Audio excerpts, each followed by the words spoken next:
morning to Daily Shooter, and today I've got a review of the Condor Tornado Tactical Drop Leg Holster. This is a piece of gear that I've been using for the past several weeks now, and I've been running it enough where I feel like I can actually give you guys my opinion on it now and give you an honest review.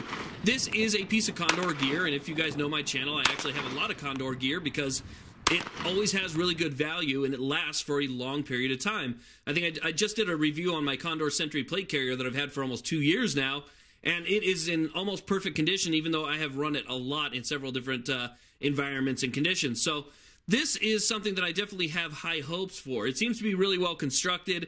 It's a really good, affordable price, and everything about it is kind of exactly what I'm looking for. It holds multiple sizes of pistols. It has a magazine holder in the front here, and it is modular to the point where, or adjustable to the point where you can actually put several different sizes of pistols, full-size pistols, small pistols, and pistols with either lasers or a light or a combination of the two. You can make the adjustments to fit just about anything in this drop leg holster, which is what I like. So if I want to switch from my Beretta to my Glock 19 to my Ruger to something that has a tactical light on it or not, I can do that with really simple adjustments. We'll go over that in just a second.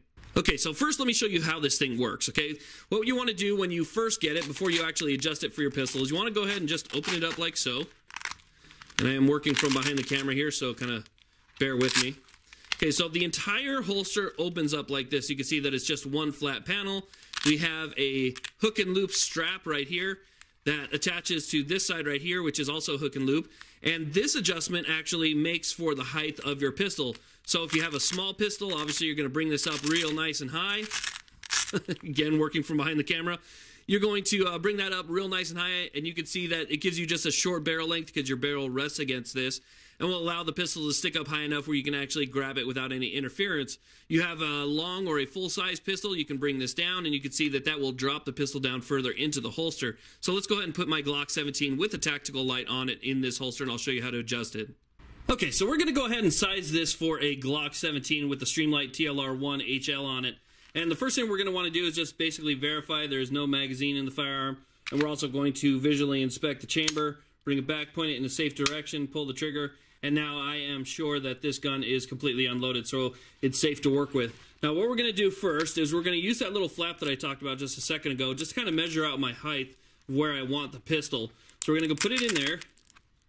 We're going to bring this up and over, kind of straighten this thing out a little bit right there so we know exactly where we're working with. Okay, so we got that.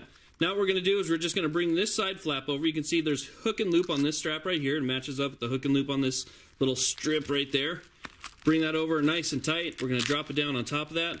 We're going to bring over this little flap on the side right here, and then bring the hook and loop back and around like so. And you can see on the back right there, this is where we have hook and loop on the back that kind of holds the whole thing closed, as well as some extra hook and loop for the adjustment for the belt drop. Okay, and that's pretty much it. So you can see right here that it holds the Glock 17 really nice. The only thing we need to do now is adjust for our retention straps, because this actually has dual retention.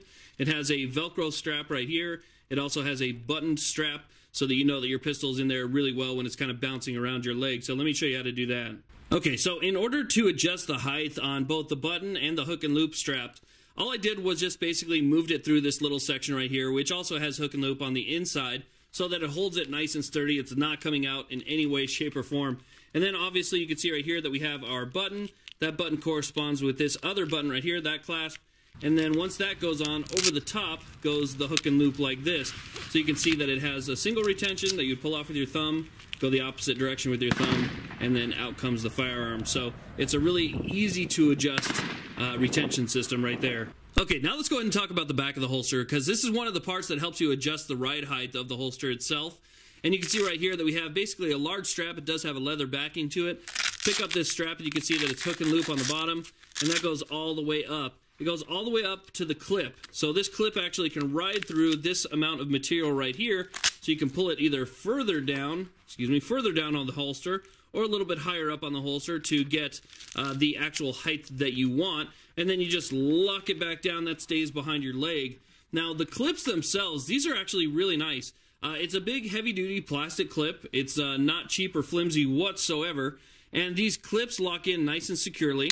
The great thing about the bands that they have here, even though they come really long, that's one thing I want to point out, because if you get yours and it's extremely long, I just cut mine and burned them down after I got my holster nice and tight and fit to my legs. But one of the great things I really like is it's a really strong material, and then they've added this gray grippy material right here. So this actually kind of grips onto your pants so the holster doesn't sway back and forth or kind of rotate as you're wearing it. That gray grippy material is, I mean, it's got a lot of really good traction. It's not sticky like tacky, but it's almost like what you would find at the bottom of a travel mug, so your travel mug doesn't slide around your dashboard or something like that.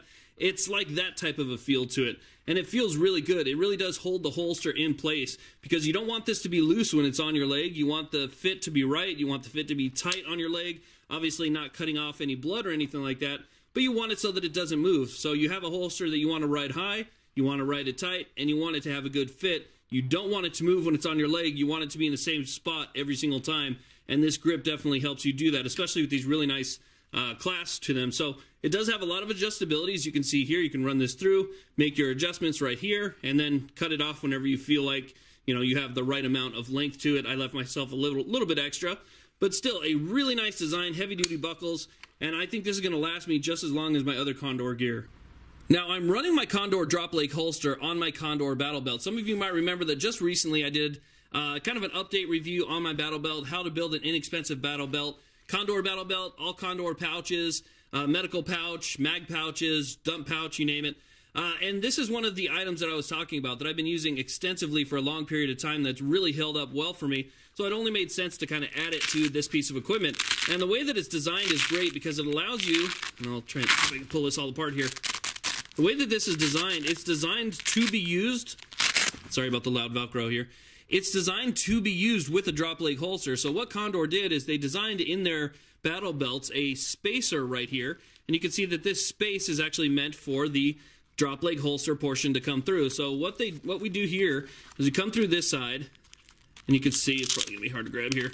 We have another piece of Velcro. This wraps around the belt, okay, so the inner part of your battle belt, just like so. You bring this part around right here, bring this one piece of Velcro up, you lock that down, and now it's locked in multiple ways. I mean, it's an extremely solid lockup with the hook and loop on multiple sides. You feed this through the hole on the battle belt, if this is the direction that you decide to go with it, and then all you have to do is just bring the battle belt back over and line up the Velcroed components, and this actually just sticks out like this. So you can see it's actually made for it, and it puts it right in the perfect position on your leg, or at least it does for me. Now, there's absolutely nothing new about carrying your pistol in a drop leg holster, and I think that's one of the reasons why I really like this option, because it's something that's been used. It's used by the military, it's used by law enforcement, it's used by agencies all over the world that carry firearms. It's a tried and true method to carry your pistol. But what is it for? You know, why did you need a drop leg holster, or why would you even want a drop leg holster? Well, if you're somebody that wears a lot of gear, if you're somebody that has a battle belt like this, you'll know that when you have a battle belt and you have a holster on it, if you are to put any other gear above that, let's say like a chest rig or a plate carrier, it will get in the way of any holster that's directly attached to the battle belt itself. Because as you're reaching over and you're trying to draw your pistol, it could hit gear that is above you, whether or not you have a medical kit or whether or not you have magazine holsters or just the piece of gear itself. So dropping this down to a lower position so that there's nothing directly above the holster will allow you to draw your pistol without any interference from any of your gear. So it basically just frees up this space. You can see here that I haven't added anything else to my gear whatsoever, and I'm going to leave it that way. It's going to stay completely blank. Now, for me, a drop leg holster is not something that you would have if your pistol is going to be your primary weapon. So for home defense, personal defense, I wouldn't use a drop leg holster for something like that. What I would use a drop leg holster for is if your pistol is going to be your secondary line of defense. So you have a long gun, you have a rifle or a shotgun, something to that effect, where if you had to transition down to a pistol, you have the space to do so, and you have the space to do so effectively and efficiently. That's what I would use a drop leg for. I mean, you don't want to be using this thing for home defense where you have to strap on a drop leg holster to make sure that you and your family are safe. For that, I would just grab a pistol or just keep a very simple belt loop holster next to your bed or whatever the case is, however you decide to defend yourself. I wouldn't necessarily use it for that. However, if you are going to use a long gun as your primary defensive tool, then having your backup gun on your leg, such as in a drop leg holster like this Tornado tactical holster from Condor, then this is definitely an option for you. I really like this piece of gear. It runs well, it fits well, it has a ton of adjustments, 2 different types of retention, and it fits just about any medium or large size gun like I said before, and I really like the option that I get to keep my Streamlight TLR1 on my pistol. I don't have to take it off when I want to holster it, and it also gives me the ability to hold an extra magazine. So definitely a cool piece of gear. I would 100% recommend this. It's affordable to your every guy, but it's going to last for a long time. And you know what? I should say guys and girls because there are a lot of female shooters coming along. So if you're a girl, you're watching this, or a woman, excuse me, and you're watching this, this is definitely something for you as well. Get into it. Shooting is a fantastic thing. Great sport, and it's a great way to defend your life, your love, and your liberty. So definitely check it out. Thank you all very much for watching. I'll put links in the description box. Please like, subscribe. Have a great day.